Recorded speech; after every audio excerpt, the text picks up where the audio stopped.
Hello, everyone. Welcome to yet another episode of 51 Stories of Emotional Wellbeing with Emotional Ability Resources. Today, I have with me Joy Bitner, a very seasoned mental health practitioner who originally is from the United States, but is currently working in Latin America for the last 15 years. She has created the nonprofit Vida Plena to provide mental health care services to all people, regardless of their economic circumstances. Welcome to the show, Joy. It's a pleasure to have you here with me today. Thank you so much for inviting me on, and I'm just really excited to have a chance to talk about this. Obviously, mental health is a topic that we both care about very much, and looking forward to exploring it a little bit further. Great. So tell us a little bit about Joy, the young girl. How was it when you were growing up? Some of the challenges that you shaped, that have shaped you into the person that you are today. I would love to know about that. Yeah, so kind of broadly, as you mentioned, I grew up in the US in a pretty standard kind of suburban setting. But what was interesting about where I grew up was that my town, I remember reading a statistic somewhere that in the high school has some of the largest number of different languages spoken between having first and second generation immigrants. And so I think that was just a really unique space that gave me an opportunity to come in contact and find it completely normal people who came, or their parents came from Africa, from Asia, from Latin America, really just like a large number of different places. And so I think that just really shaped my views very early on, that learning from other people is just fun and kind of wonderful. So that's really nice, because a lot of people tend to get straitjacketed while they are growing up. It's people who look like them, who speak like them, and who think like them. And to have that exposure so early in life, how did that shape you into the person that you are today? I'd say it just gave a sense of like interest and curiosity for other places and other cultures. And so that a little bit led to where I am now, which is I've been living and working in Ecuador for the last 10 years, but spent about 15 years kind of throughout Latin America. But then, for example, the way you and I met each other was through the Global Mental Health Leadership course being offered by Sangath, which I think was such an interesting experience for all of us classmates to be able to kind of have a give and take and learn from each other and connect with people who also care about global mental health throughout the world. And so kind of gave a chance. So it's kind of like this continuation. And it was one of those experiences that just really made me so excited to see what people in other countries and other contexts are doing and be able to learn from them and their experiences, with the idea that it can be applied here, and hopefully then I'd be able to have things to share as well. So yeah. I'm curious, what were some of, how did you find the course? What were some of the interesting takeaways you got from it? I think I agree with you totally. And apart from that, what I realized is this chance to kind of bring our shared humanity and our experience into a global setting is the way forward. We can't really be straitjacketed. See, you were lucky while you were growing up where you met immigrants. I don't remember meeting anybody till I was probably in college.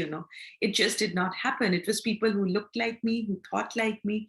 So you kind of get straitjacketed, even though we like to think we are open and flexible.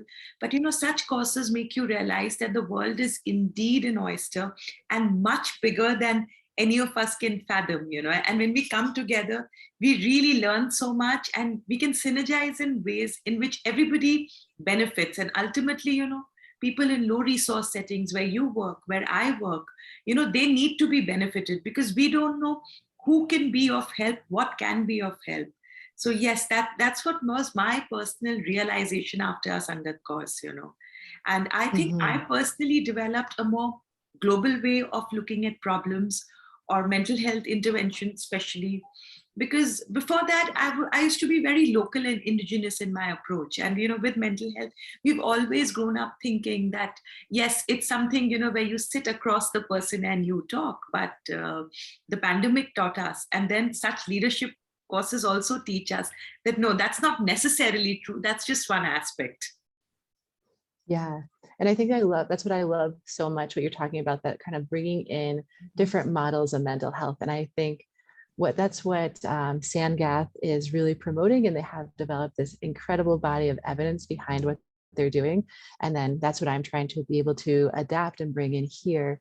I really just feel that there's the possibility of expanding who is a mental health practitioner. There's obviously the formally trained person who's a psychologist, a social worker, but the evidence is showing that there's great possibility of bringing in local community members who are also able to make significant improvements in the people that they're working with and the people that they're talking with. And so I think those are skills there that we can all kind of learn. And I think that's what Sangath is doing and has demonstrated so much. And I'm excited to be able to put those lessons that they've learned into action here. Great. So while we are talking professionally, I want you to tell me a little bit about your personal journey. Any struggles that you have had, which you've overcome with your emotional ability, resources, or by looking after yourself? Please share with all of us here. Yeah, so just a little bit professionally, my background, undergrad, I studied psychology, and then I went on to do 2 separate masters, one in social work and a separate one in nonprofit management. And I think the first thing to kind of put out there is just dispel this notion that because someone is working in mental health means that they'll have it all figured out, and that you have to have it all figured out. Think the people who are most honest about where they're coming from and the struggles that they're facing are best then able to help the people they're working with. And so just because you're a psychologist or a social worker or a counselor of any kind, it doesn't mean that you won't still have your ups and downs yourself. And I think that is really first kind of a foremost important piece to put out there. And then also, I think the second kind of piece to put out there is that it's normal to have fluctuations and ups and downs and ebbs and flows. Those are just part of the normal life. And I think sometimes we hope that if we put in the perfect set of practices, the perfect morning routine, the perfect set of structures, we can somehow insulate ourselves from that 100%. And I think that those practices and those activities are very important and they make a huge difference, but there's still sort of like challenges that are kind of coming and going. So I think that's like the case for myself. So I'm talking in generalities, but I think life transitions are one of the places that most often we can see like challenges in mental health. And a significant life transition for me that I look back on was leaving my undergraduate college experience, which was kind of like a nice cocoon. After 4 years, you develop a lot of strong social connections. And then I moved to New York City to study social work. And so suddenly I was in a big space and having to make new friends and kind of negotiate a whole new place. And it was really challenging. It was challenging to build those social connections at first that are so critical, that close group of friends. And so that was a time where, it was kind of be facing those own challenges. And I think it's good to be forgiving of ourselves in those spaces when you recognize I'm going through a significant change, whether it's a new move or a new job, or it could even be changes, things we want. Very often it's having a baby and positive things too, but those role changes can bring about a lot of disruption in our life, anticipated and not, positive and not, and that can cause a lot of challenges. So for myself, what really helped was I did have one friend who highly encouraged me, and I think this is demonstrated in the evidence, to really reach out beyond myself and seek to make social connections, and kind of pointed out, like, Joy, everybody's a little bit lonely, but everyone's a little bit afraid to make that first effort. So you have to be the one to make that first effort. And just that small piece of advice was transformative for me. It made the difference that, like, opposed to just kind of going to class and sitting there, I would make the effort to talk to the person next to me, or see if they wanted to get lunch, or ask to study together.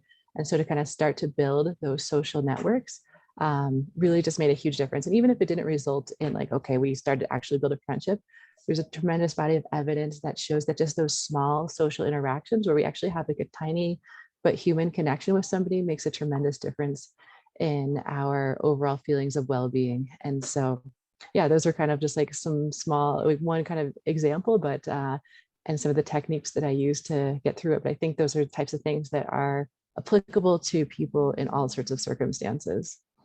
And that's so pertinent what you're talking about. We take these little things for granted, like just reaching out to somebody and saying hello. And sometimes that's all it takes to experience emotional well being in a difficult situation where there are transitions, there are relationship challenges, there is day to day living to cope up with, there's a sense of fear of the unknown which gets activated. So, thank you for sharing that. And what I've realized just through these talks is, it's simplest things which help each one of us, whether we are aware of it or not. So, any particular inspiring story that you have come across of somebody's, in your career that you want to talk to others about, where you feel that people just worked on themselves and that really helped them feel good and, could inspire everybody listening to us today? Yeah, I think there's definitely like we think of like so there's the people that you could hold up who are celebrities or politicians and are famous and they've overcome amazing things. But I think the stories of people that are most inspiring to us are the people in your own individual world. And one of the people who have been really critical in my life was my college roommate. Her name's Kate, and she's talks very openly about how she from high school onward struggled with depression and took antidepressants through most of her life. And she has been such an incredible teacher to me in how to in that journey and the way she's kind of openly talked about that and what those struggles look like. And but then also that there's a source of hope. um, Even being a person as she struggled with in the past chronic depression, she's found that there are very critical tools that you can put in place in your life and practices and techniques that, again, like it doesn't mean that you'll never have moments of sadness or challenges or setbacks, because those are just partly natural, but that it doesn't have to develop then into a full-blown depression that threatens to take over every aspect of your life. And so learning kind of what those early warning signs are, and then learning what the important techniques and practices you need to put in. She's just really helped me in my own life to understand that better, and has been a phenomenal example to me in how that's been. And so kind of just has done has really done the work to think about it in her own life, and now has developed a practice to be able to teach other people to do that as well. And so, yeah, I'd say she's definitely, sorry about that, definitely the person in my life I would look to as kind of one of my greatest inspirations, and what it can look like to live, to overcome, but still be living with, but still have the most fulfilled life possible. And so, yeah, I just grateful to her, to Kate, in all these ways that she shared with me and she's taught me. That's just so pertinent. A lot of times we discount people. I'm not saying you and me do it because we've been working in the field, but generally, and I hope all our viewers, realize that we discount people who are going through some kind of a mental health issue. We are like, how can we get inspired? But sometimes the way they make their life fulfilling, they have the courage to seek help. They have the courage to talk about their struggles, which many a times we hold our sorrows or our issues as though they are weighed in gold and they have to be stacked in the bank, not to be shared with anybody. So yes, so sometimes just this simplicity or just the courage to share our own story, if somebody close to us does it, inspires us so deeply. And could you give some tips to everybody watching us today where you feel they could look after their emotional well-being on a daily basis? Yeah, and I think just like you're saying, opening up those spaces, it doesn't have to be some people feel that it's a public platform. They want to talk about it on social media, but just even having those like close conversations just brings in a different sort of like depth to a conversation. I noticed that like when someone is willing to take that brave step and just kind of share with me a little bit about their background and where they've been, it immediately develops like a degree of social closeness. I feel like much closer to them. And then it gives me kind of like the safe space of wanting to be able to do the same. And so then I can also just talk about where I've been and kind of the things that I've been through too. But it takes someone to be that kind of make that brave first step. And I really, admire that so much for people who are willing to do that and doing that in a sensitive way, obviously being careful, thinking about the circumstances and not like over dumping on a person right at the beginning, but kind of like if there's like mutual sharing. And so using that as a way to build connection and true, genuine relationships. I think when we're honest and vulnerable with each other and both sides, that's when like real like healing happens and real kind of like connection happens. And I think that's really what we're all looking for, right? Is having real meaningful connections with the people around us. And taking that first step is part of the way to do it. So yeah. I'd be curious to hear like in your own story, like how have you found like there's been moments where people have done that and it's changed sort of the dialogue or changed the dynamic in a good way? Yeah, and one of the greatest needs that we human beings have is the need to belong. So the moment someone shares their own story, we feel as though they are letting us see them as they are, and our need to belong, our shared humanity comes up front. And are there any books which have inspired you, or somebody whom you really like listening to, who you feel gives you a lot of strength on a daily basis that you want to talk about? Hmm. Um, Books or individuals? Yeah, I guess. Well, there's a couple of resources I would love to point out to just individuals.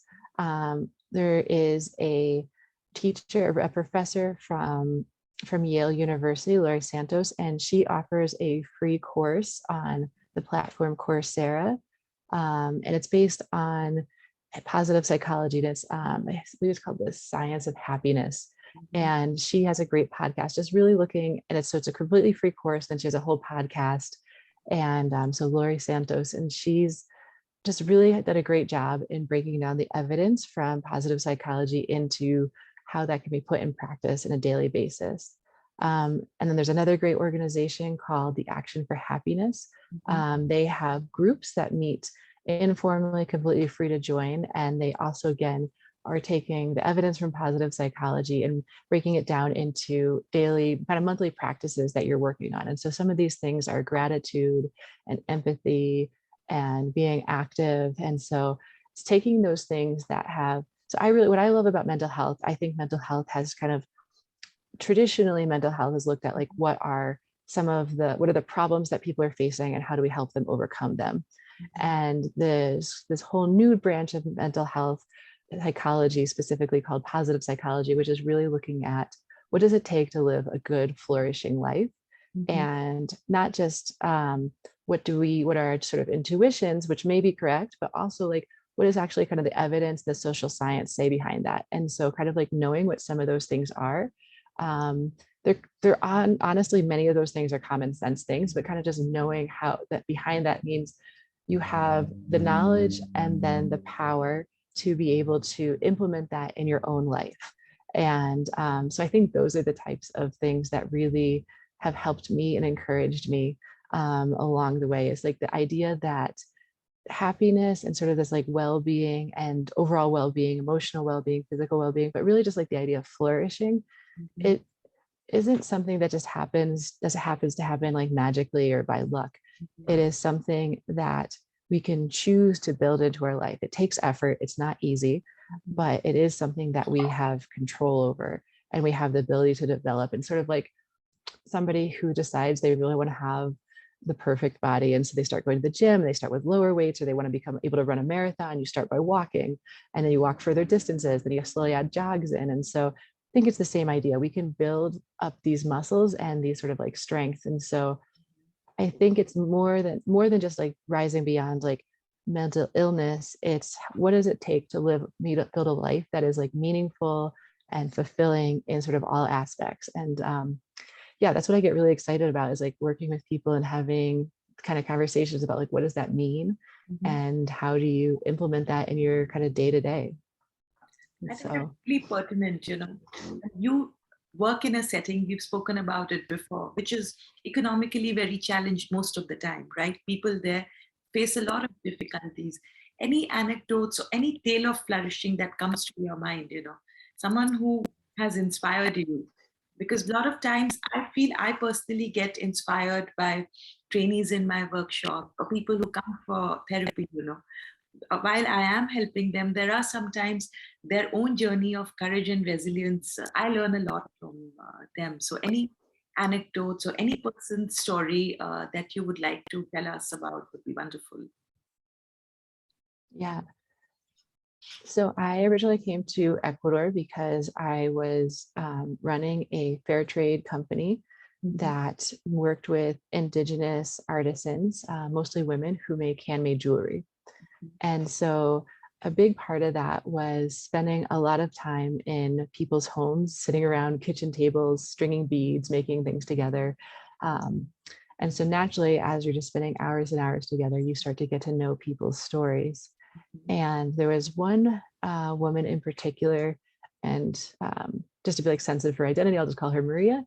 But she opened up and kind of shared with me a bit about some of the struggles that she faced in her life. And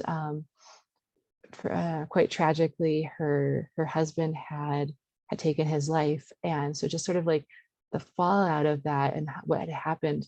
But then also the source of like resilience she had demonstrated.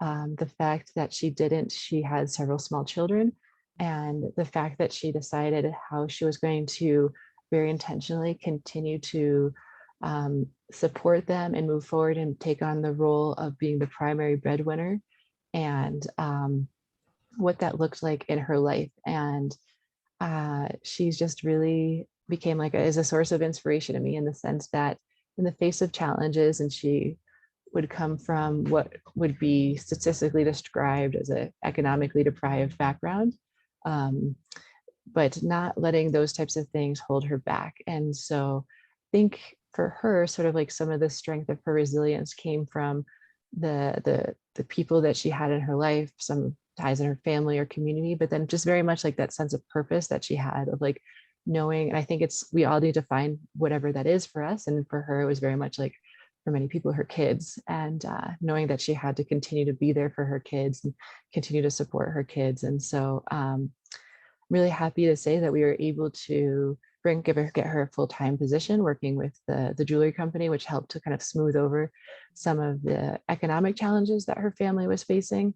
But that said, there were still like other challenges that came along the way of becoming a single mom and having like just typical adolescent issues and things that happened. And so it was trying then to see how we could connect her with other community resources and things like that. But yeah, just to the power of the human spirit. I think we can all know in our own lives, like people who have faced tremendous challenges and then not let that held them back. And so, yeah, yeah, she's somebody that really stands out. And I think, as a side note, as I think that you've seen in your life and probably in your work, but I think there's often this perception in sort of high income countries such as the US or Europe and the UK, that people in low and middle income countries don't face any sort of like mental health struggles. There's a bit of this like nice fantasy that people might be poor but yet happy, and they're happy, maybe they're happy because they're poor, perhaps, this sort of like fantasy that exists. And it just really doesn't play out in terms of realities. For example, in Latin America, official depression statistics from the World Health Organization are basically on par with the US. Mhm. And in some ways, I think that's probably a little bit even maybe underreported, because when you look at many of the trigger factors to depression, it's things like loss of work, inability to get work, and kind of living in poverty. And so these factors are often triggers to depression. And so I think, unfortunately, there are different challenges that exist. And so just kind of like, I'd like to kind of highlight that kind of like perception that's like this nice fantasy, but unfortunately is not match up with reality, that basically mental health exists across the spectrum of the world.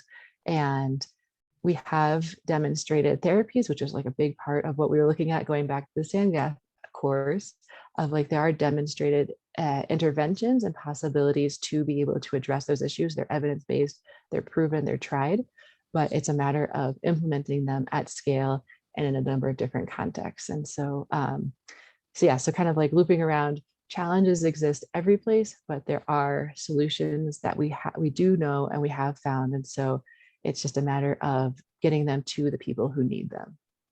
Very true. Getting people the right kind of help at the right time is something that all of us can do. So, can you tell us a little bit about some of the interventions that you have put in use, in Latin America, which are very useful and which perhaps can help others also? Yeah, so I am working on building a new program, nonprofit called Vida Plena, which means a flourishing life in Spanish. And we're implementing a model very similar to what is uh, supported by Sandgath, which is training local community members. They don't have to previously have any type of professional mental health training. They don't even have to have a high school degree, but to be able to provide group therapy. And then in addition, I am specifically working with Columbia University out of New York, the Global Mental Health Lab, and their incredible team there to be able to specifically provide interpersonal group therapy, which is really focusing on looking at the interplay between people's depression and their relationships, and how the relationships impacts their depression and how the depression impacts their relationships. And so what it looks like is there are 9 sessions, and it's a group setting. We're meeting in local neighborhoods, kind of close and convenient to where people live, in community centers and churches, schools. And then people come together and for about an hour and a half, 2 hours, have an opportunity to learn new techniques. And so it's very much focused on where the person is at currently, to be able to manage and address some of really just like the symptoms and the actual in the moment life that person is facing. And so compared to kind of stereotypes of old school Freudian psychotherapy, we're not going into somebody's like deep dark childhood and mother and all, those kind of like stereotypes of that type of psychology. This is very much focused in the moment and focused on finding solutions to the problems that the person is facing in the moment. And I think from that, like there's many practical techniques that people can learn and kind of even research themselves. Part of that, a lot of overlap with cognitive behavioral therapy. And for people who are interested, there's a great amount of like resources online around cognitive behavioral therapy. And you can almost, in some ways, like counsel yourself. And so it's a lot of like doing self-reflective activities and looking for erroneous beliefs in your own patterns of thinking and being able to kind of check those. And so the benefit of doing it in the group setting is then you have a little bit of opportunity to get an outside perspective. But honestly, that is the type of thing that you can do with a close friend, somebody that you trust. And so to be able to kind of like, just kind of like check your realities, like when's kind of like relating back. And so one of the techniques is, for example, relating back, perhaps like a discussion or a fight that you had with, say, your partner or someone close to you, a family member, and kind of relating the conversation, but not so much from I'm the victim and what did they do wrong, but like, help me see this from a different perspective, someone else, like a more objective perspective, and having that trusted friend come in and be like, help provide you a different sort of viewpoint. And so these are types of things, again, it's fairly common sense, but it's the matter of building that in intentionally. And then I think also part of that is selecting the friend who won't just be like 100% on your side, like, yeah, that person's terrible, but really will be able to have that objective viewpoint if you're truly trying to seek that type of growth and new perspective. And so, so I think that's a very kind of sort of concrete technique that we're using in the Vida Plena program, but that anyone could use in their everyday sort of life. So how about for you? Are there techniques that you particularly have seen from like your training and any sort of like more formal practice that you think are really easily applicable to cut across the board? You know what I have seen really work is the power of storytelling. And especially in India, I have seen there are a lot of folklores which talk of resilience. That used to work. Coming to me personally, I think some of the books, what we need is books which help people have conversations about mental health. I personally use them. So it's very easy to make them evidence based. And also, they help break barriers. People don't feel targeted, and people feel I can share as much as I want to. They go as deep as they are ready to without really feeling enmeshed or feeling overwhelmed, about wanting to share. So I personally have seen a lot of benefit with that. I think that just like speaks to who we are as humans. Like there's value in statistics in the sense of kind of conveying the scale of a problem. But what we connect with are humans, right? We connect with people, we connect with their stories. And I think that's who we are. We are constantly just looking for those connections. And that's just part of our innate identity, is connecting with people, and we are our stories, right? Who we've come from and where we've been. And so that completely makes sense. And so helping people to be able to tell their own story in a meaningful way that is not just like cathartic, and that there's catharsis in the telling of the story, but then there's learning to be gained from the other person. When we all just learn from the people in our lives. When your friend tells you like, oh, I tried this thing, that's a small story, and then you're willing to more open to try it. And so yeah, I really agree with that. I think that's a great technique. I love. It's been wonderful chatting with you, Joy. So before I sign off, if there was one word in which you could describe joy, what would you pick and why? Yeah. Well, I obviously come with a pre-made name, and so it's kind of nice that way. But I suppose what I would love to kind of talk kind of from there, I'll just kind of talk about kind of what I consider to be my three core values, and really what I'm trying to build into the Vida Plena program. As the first one in my personal value, I describe as love, and just like desire to connect with people and really making relationships the primary thing. I think at the end of the day, we all deep down know that is what matters. And so what that looks like in Vida Plena is the program model, as I mentioned, specifically group therapy. And then it's really just a focus on the actual individuals that we're seeking to help. At the end of the day, it's not about like having numbers or having these metrics. It's really about who are the lives that we're impacting. So that's kind of like the first value. The second value personally for me is just is beauty. And so that kind of comes through with just being able to see beauty in everyday life and making that part of how we live. And I think what that comes through in Vida Plena is one of the activities, one of the practices is gratitude, and just being grateful for the things that are around us, and the people, the circumstances. And then kind of my last value is personally is I call it adventure, and this desire to do new things. And I think that comes out as like a personal value practice in Vida Plena is kind of sense of curiosity.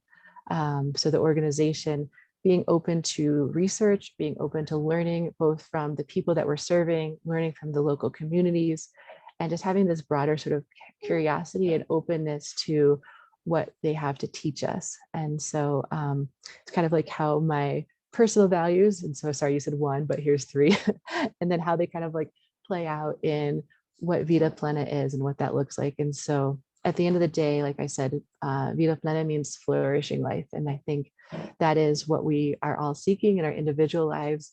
And Vida Plena as a program seeks to help empower people to truly be able to live that out in their own lives as well. Thank you so much. It's just been wonderful chatting with you. Take care and have a lovely day. Yeah, great fun. Thanks so much. Take care as well. Thank you.